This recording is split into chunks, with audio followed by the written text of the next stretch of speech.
আওয়ামী লীগ ও তার সহযোগীরা যেন স্বতন্ত্রভাবেও নির্বাচনে দাঁড়াতে না পারে সে বিষয়ে নির্বাচন কমিশনকে ব্যবস্থা নেওয়ার আহ্বান জানিয়েছে গণ অধিকার পরিষদ। নির্বাচন কমিশনের কাছে জাতীয় পার্টি ও 14 দলে নিবন্ধন বাতিলের দাবিও জানায় তারা। সোমবার দুপুরে নির্বাচন কমিশনে 2024 সালের আয় ব্যয়ের হিসাব দেয় গণ অধিকার পরিষদের প্রতিনিধি দল।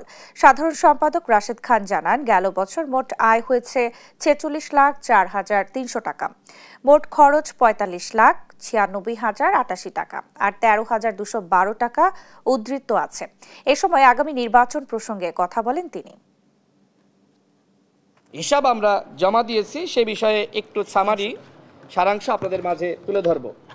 গণ অধিকার পরিষদের 24 সালের যে আর্থিক বিবরণী, সেখানে আমাদের প্রারম্ভিক জের ছিল 5,000 টাকা। আমাদের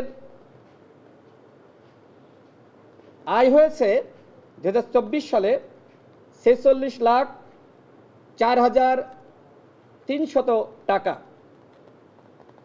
এবং আমাদের ব্যয় হয়েছে 45,96,088 টাকা।